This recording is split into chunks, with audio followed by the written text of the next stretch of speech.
Hello and welcome back to Bookmark Chronicles. Today I am doing a book review of The Silent Patient by Alex Michaelides. So I have some mixed feelings on this.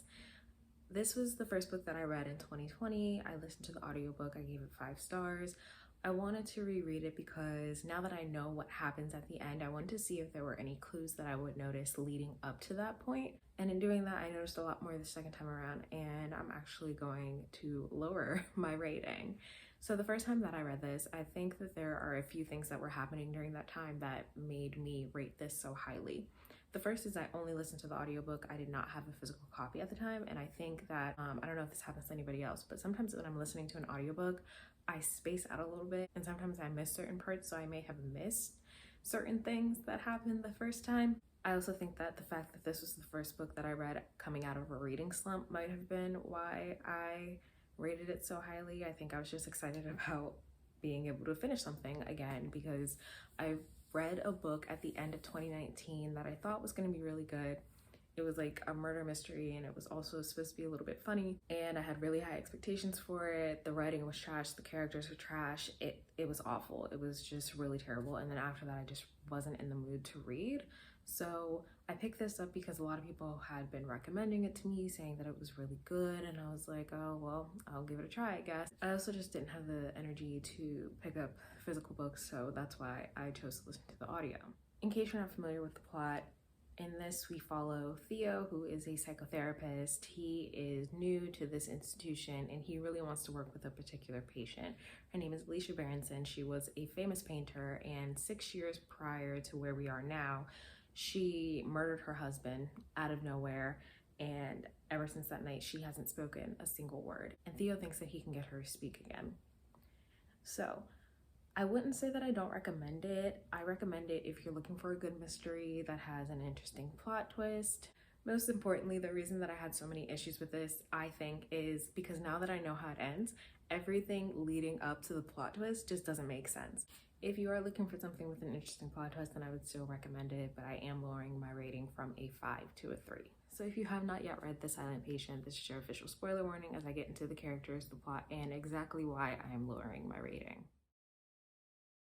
So for the characters, starting with Theo, he's a fucking psycho. That's basically what I learned the second time around, because I was thinking that going back into this, there were going to be little clues along the way that pointed to him being the one who broke into Alicia's house and tied her up, revealed that her husband had been cheating on her, and put her in a situation where her husband did nothing to protect her, which is why she ended up shooting him in the face 5 times. Reading it this time, everything that he did made it seem like he was completely innocent, and a lot of his actions just didn't make sense and just were psychotic. In particular, closer to the end, there's the whole, oh, she's broken, she needs to be fixed, I want to fix her. So you succeed in getting her to talk to you, but she recognizes you, so now you're like, well, I gotta take this bitch out. And so she's in a coma because he gave her an excessive dose of morphine, and he's like, oh, but I can sit by her bedside every day and hold her hand. The fuck? His behavior reminds me of my ex. And if you know, you know. Fucking lunatic. You're a psychotherapist, for Christ's sake, and you're basically tormenting your patient. You only applied there so that you could work with her, and then you try to kill her because you succeeded in doing what you claimed to set out to do. It just didn't make any sense. If I were gonna rate the characters in the books that I read this year, he would be the lowest. He's that bad. As far as Alicia goes, there's no follow-up after Theo is arrested, because she was able to write in her diary that she remembered that it was him and that he was the one that gave her drugs.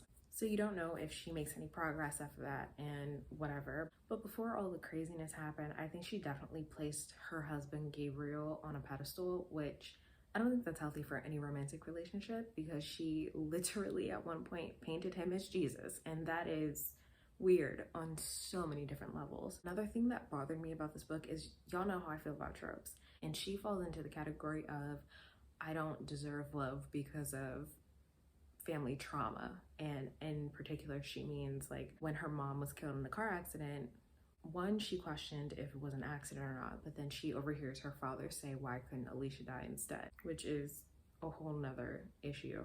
So then at the end, when Gabriel kind of does the same thing and says, I don't want to die, when Theo says, do something or I'll kill her, and Gabriel doesn't protect her, right before she shoots him, she said something like, I can never be loved or whatever. And I'm just like, girl, I understand that you carry trauma with you unless you work through it, but I hate that trope. I hate it so much. I didn't like Gabriel at all. I don't think there's anything about him to like. He's a cheater. He really didn't give a shit about his wife, even when she was going through some shit. Like, this dude had been cheating on her for who knows how long. He's trash. That's what I learned the second time. Like, pretty much all of the characters are shit. And I really don't have anything else to say about Gabriel. Like, that was pretty much it. Since I pretty much think that all the characters in this book are trash, I'm not going to go into more details about all of them. I'll just give my thoughts kind of briefly. Gabriel's brother, Max, was a fucking creep. I don't really feel a particular way about Professor Diomedes. I don't know, he's kind of just there. And I guess he's supposed to be like the wise, older person or whatever, but I just didn't really care. Christian, I hope he gets his medical license revoked. Yuri, I also hope he gets his medical license revoked. I did not remember from the first time that he was the one that was dealing to the patients, because he was like the nice one, like the one that everybody got along with. He was always taking care of everybody, blah, blah, blah. That was disappointing. Indira, I mean, she was fine, I guess. Kathy is a cheating, lying bitch, and I think that's about it. So reading this through the second time, since I now have a physical copy, which I got in my book haul, I did tab it a little bit.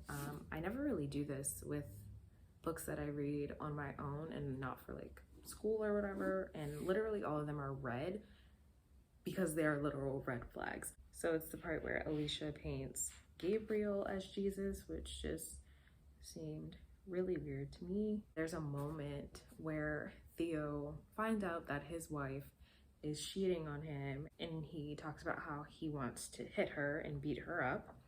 There's a part with Alicia when she heard something in the middle of the night and woke her husband up, and he says, for Christ's sakes, give it a rest. I don't want to play this fucking game. Like, I'm sorry, but if I'm in a relationship with someone and I wake you up in the middle of the night because I'm scared, you better fucking get up. Like, obviously I can handle certain things myself, but I don't know, that just seems so fucking inconsiderate. It just seemed like he didn't really give a shit about her.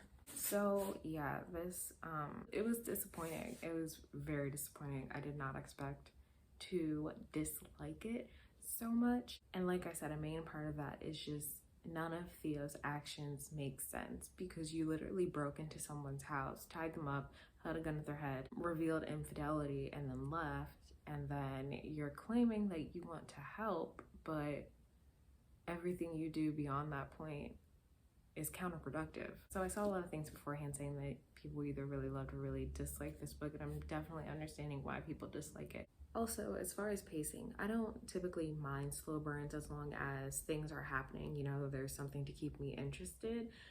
And I was interested in this one. However, the plot twist doesn't happen. Like, you don't find out that Theo is the one who broke into her house until, what, the last 30 pages? Which kind of makes me think that the book could have been shorter. I mean, it's only like 300 something pages, but I knew that there was a particular line where it says, and that was the first time I came face to face with Alicia Berenson or something like that. So I was waiting for that part, and I felt like we just like weren't getting there. And then we finally got there. I was like, the book is almost over. If you do read this, only read it one time, because reading it a second time is not as enjoyable. So those are my thoughts on The Silent Patient. I am going to start the Bromance Book Club next for my month of romance novels. So hopefully that's a good one. Otherwise, that's all I have for you today, and I'll see you in the next video.